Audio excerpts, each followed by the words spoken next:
Our guest is on the line. Let's not keep him waiting. Kateryna Romanishyna, psychotherapist in interpersonal psychoanalysis, a member of the Ukrainian Association of Psychologists. Kateryna, hello. Hello. The world was always like that, if you ask me. It was always divided into many colors, many parts, many political and religious beliefs, and nations fighting each other.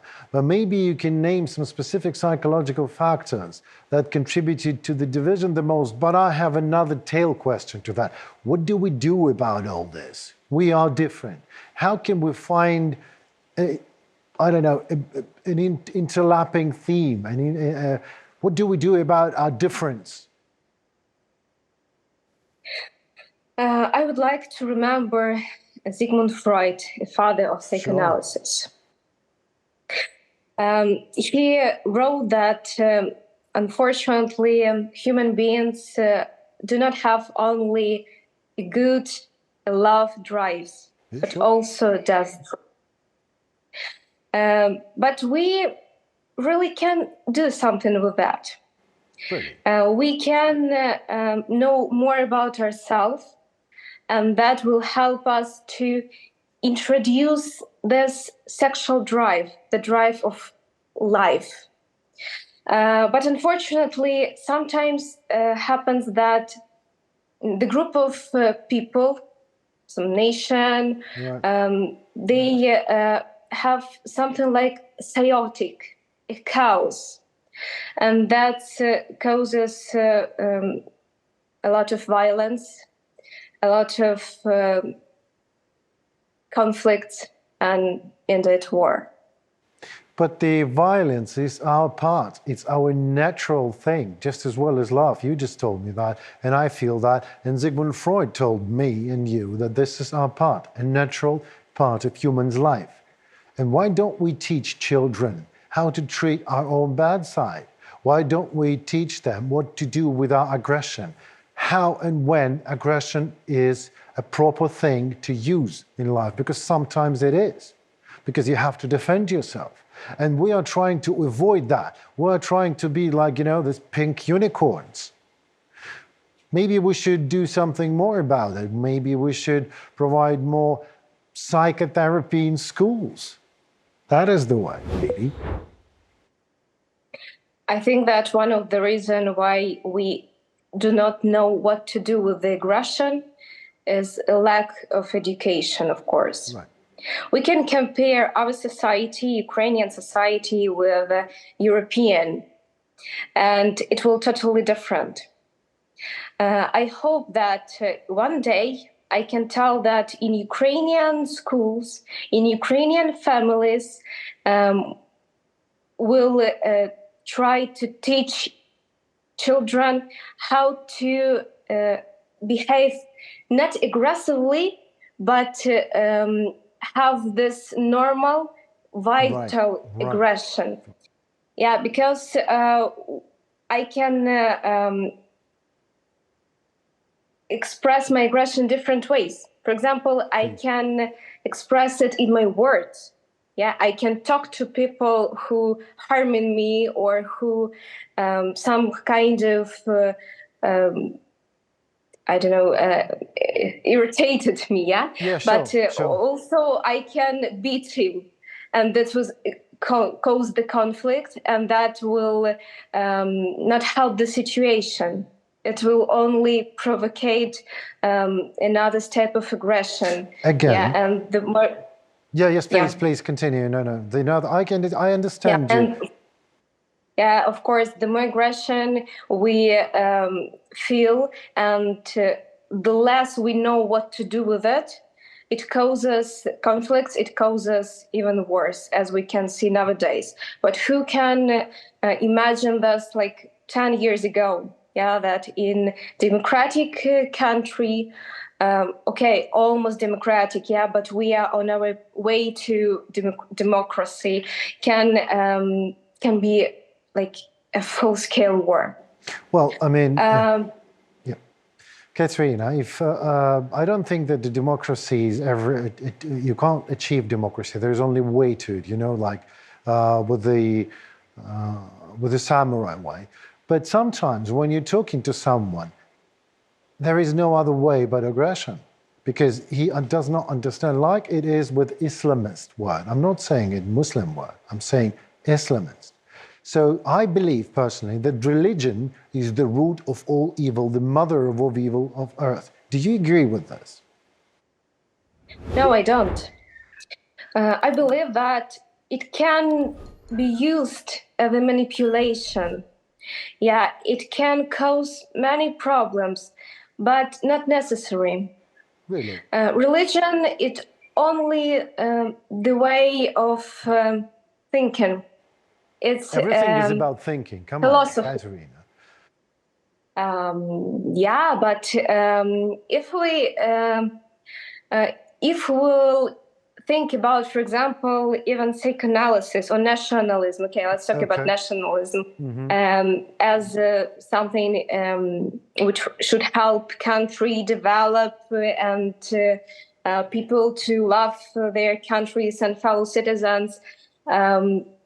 But we can also create another problem, which we saw, for example, with German nationalism, in before the Second World War.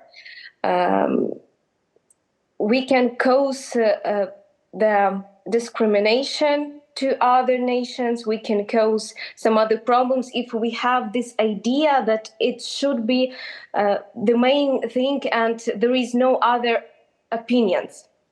Yeah, religion also has to be like softer in their feeling maybe to other opinions. Yeah, when we have one idea which is right and other are not, so it's a totalitarianism. Well, this is It's all nothing about religion. It's nothing.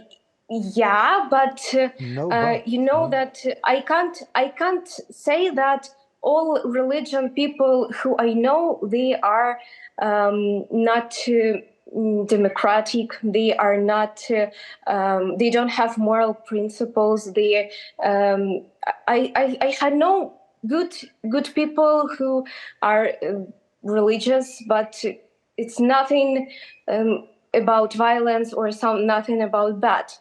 can you please tell us a story maybe when you helped a person with the PTSD or, I don't know, some sort of a mental trauma because of the war? Did you have that stories? Yeah, of course. Unfortunately, I have a lot. I can tell about a woman who suffered panic attacks. And they were caused because of the alarms and because, of course, the war. I don't believe that there is a person who didn't feel anxiety when it started. Of course, we felt it was shock. It was unbelievable. And I worked there in one association for helping people, and she wrote me that can I help her to deal with this high anxiety. Right. This was not long work, only 10 sessions, but we tried to work with this high stress. And I just explained to her that it is very important to be in contact with your not only mental health, but it's also good too, but with your body also. That if you don't eat, don't drink, and so on, it also will cause many anxiety, because our psycho and our body is the same mechanism, the same organism.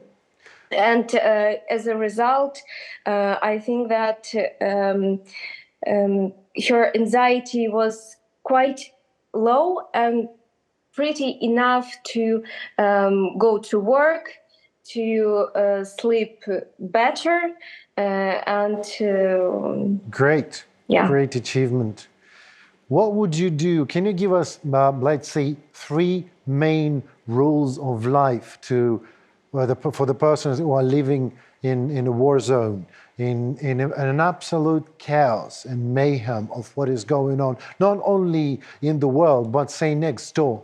Because sometimes people are witnessing things that they could never imagine they would be witnessing. But this is what is happening. This is our life. And there won't be any other life. Maybe you can squeeze all of your science rules to some 3 main rules. If you can provide our audience with this, that would be maybe of help.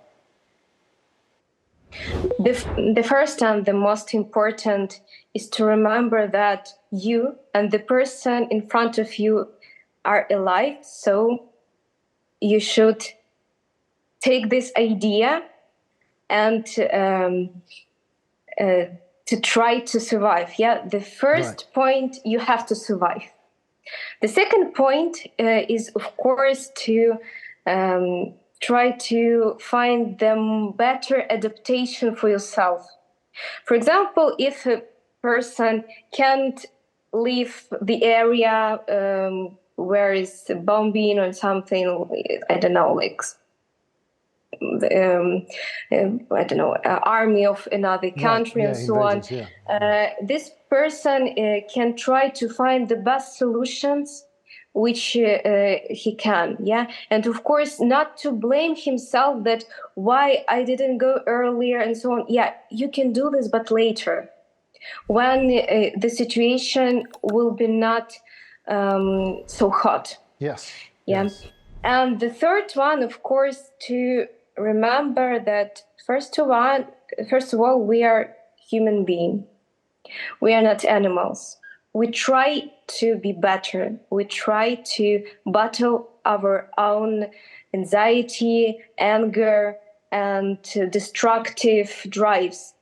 We try to make this sexual drive, the drive of life, to win in our life, at least. Kateryna, I have a lot of questions. How do we implement it? Like, you know, the first aid kit, the first aid kit in every car, the first aid kit for our warriors, for Ukrainian warriors. I would love to have your suggestions written on a paper for everyone who lives in the warring zone and zone of the conflict. So thank you so very much.